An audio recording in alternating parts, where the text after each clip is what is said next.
Amigos do canal Ouro de Tolo, estamos de volta após um longo intervalo, ainda com muitas incertezas a respeito do desfile de 2021, mas vamos falar um pouco, infelizmente relacionados ao Covid, mas de alguns acontecimentos históricos envolvendo a Águia de Madureira. A Portela nas últimas semanas perdeu ao menos 4 compositores importantes na sua história. Rodrigues, um dos autores do samba de 79, Davi Correia e Jorge Macedo, os dois compositores de 81, com uma semana de diferença. E na última semana faleceu Evaldo Gouveia, autor dos sambas de 1974 e 1978 da Portela. E eu vou contar um pouquinho da história desses dois sambas, especialmente do primeiro, porque o compositor acabou sendo responsabilizado indiretamente por duas das grandes crises que a Portela enfrentou políticas, né, dos grandes rachas. E vamos revisitar um pouquinho essa história para a gente poder entender o que aconteceu. Em 1972, Carlos Maracanã assumiu de forma definitiva a presidência da Portela, ainda que sob a supervisão de Natal, que já se encontrava adoentado, e começou a modernizar certos aspectos da Portela. Por exemplo, a Portela passou a ensaiar em locais como Morisco e Botafogo. Ainda hoje, a Portela é uma das escolas mais queridas da Zona Sul do Rio de Janeiro. A Portela passou a ter um departamento cultural, que ela não tinha, capitaneado por Irã Araújo. E até 1978, esse departamento cultural coordenaria os enredos da escola, trazendo profissionais na parte plástica para execução. Um bom exemplo é Rosa Magalhães e Lícia Lacerda, em 1978, com o enredo Mulher Brasileira. E, ao mesmo tempo, trouxe novas pessoas para a sua área de compositores. Entre eles, os maiores expoentes são o Davi Correia, que faleceu recentemente, autor dos sambas de 73, 79 a 82 e 2002, e a dupla Jair Amorim e Evaldo Gouveia, que eram compositores de músicas de meio de ano e que também passaram a integrar a ala de compositores. A versão que passou meio que como consenso para a história é de que Jair Amorim e Evaldo Gouveia se sagrariam campeões em 74 na primeira vez que disputaram, o que não é verdade. Desde 72 eles já disputavam samba enredo na Portela, já faziam parte da ala de compositores, e o samba de 73, o concorrente para o enredo Passarga, da Amigo do Rei, está disponível no YouTube. Então, com o nome de Terra Azul, com a gravação do Jair Rodrigues. Jair Rodrigues que gravou os principais sambas de Jair Amorim e Evaldo Gouveia dedicados à Portela. Em 1973, Davi Correia, que era novato na ala, venceu a disputa com o samba Macunaíma, o enredo sobre o enredo Macunaíma, um samba que eu pessoalmente gosto muito. O desfile tem alguns problemas, eventualmente de bateria, mas já era um compositor que, teoricamente, não fazia parte da antiga ala de compositores da Portela, a conquistar a vitória. Em 74, Gouveia, como dito no início, falecido semana passada, Gouveia venceu o samba com Jair Amorim e Velha, e isso foi o estopim para uma grande crise dentro da Portela, com diversos compositores se afastando. O principal deles, Antônio Candeia Filho, o grande Candeia, que fundaria o Granes Quilombo, uma escola de samba que não desfilava de maneira competitiva, e que será o enredo do Império da Tijuca para 2021, um grande acerto da Escola da Tijuca, que volta ao nicho de enredos onde ela se sente bem. Então, a tendência é que tenhamos novamente um bom samba pelos lados da Formiga. Mas a escolha do samba de 74 gerou uma grande crise que culminou no afastamento de Candeia e outros baluartes da Portela. Tanto que em 1976, Amorim e Gouveia compuseram um samba de exaltação chamado Perdão Portela, que é um samba pouco conhecido, que é um samba muito bonito, também tem no YouTube, também com o Jair Rodrigues gravando, e que soava meio que um pedido de desculpas, pela crise gerada em 74. Entretanto, penso que algumas perguntas devem se impor. 73 já havia sido uma vitória de um compositor que não era da chamada velha guarda, não velha guarda no sentido atual, mas dos antigos da ala de compositores.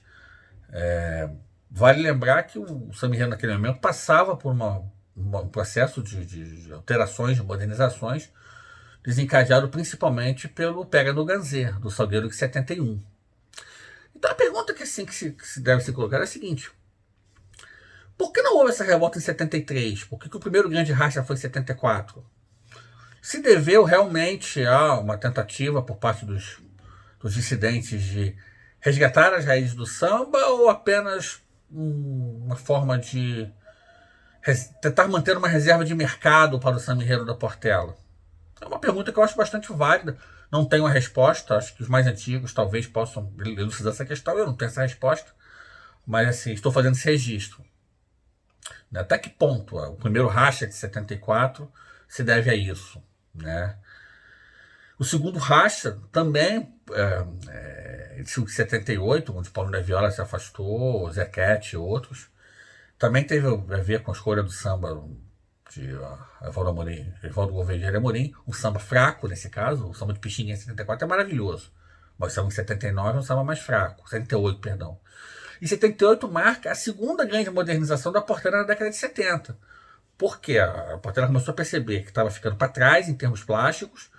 Então, o Departamento Cultural, criado em 72 e que vinha tocando os enredos da Portela, foi dissolvido e passou-se a apostar na figura do carnavalesco, no caso, o Viriato Ferreira, que faria os carnavais de 79, 80, 81, sendo campeão em 80. E em 82 ele chegou a começar a fazer o carnaval, mas se desentendeu com a diretoria e acabou sendo completado o desfile por outros carnavalescos. Então a Portela na década de 70 apresentou duas grandes ondas de renovação e modernização. A primeira em 72 e 73, com a criação do Departamento Cultural e com a oxigenação da ala de compositores, e depois em 78 para 79 a figura do carnavalesco, que não existia de maneira assim, estruturada ou de maneira oficial dentro da Portela. Além disso, né, eu aqui apenas faço uma introdução ao tema, não pretendo me aprofundar. Inclusive eu consultei pessoas do Departamento Cultural da Portela, que são mais antigas que eu, até para tirar algumas dúvidas. Evaldo Gouveia, que nos deixou semana passada, junto com a Amorim, por todo esse quadro, né, das duas vitórias dele terem sido pretextos, estopins para dois grandes rachas na Portela, eles acabam sendo uma espécie de, assim, o mágico desfile de 95 tem um pouco a ver com os dois. Por que tem um pouco a ver com os dois? Porque, e é uma coisa que eu sempre digo que eu não gostaria de ver esse samba reeditado. O desfile de 95 da Portela tem uma série de circunstâncias mágicas que você não consegue reproduzir. Uma delas, eu acho que talvez seja a principal, né, em que pese o Richard ter cantado que nunca cantou na vida e que nunca mais voltaria a cantar, em que pese a mudança de diretoria, em que pese isso tudo, né? Mas eu acho que talvez a principal mágica daquele desfile, porque todo mundo que estava afastado volta em 95. Paulinho, Zequete, Alberto Lonato, João Nogueira. Então, muito da mágica daquele desfile tem a ver com a volta dos filhos pródigos, que estavam afastados há mais de 15 anos, desde essa segunda ruptura em 78 para 79. Então, e a própria participação no Pódio da Viola no desfile de 95, ele foi o último a confirmar a presença.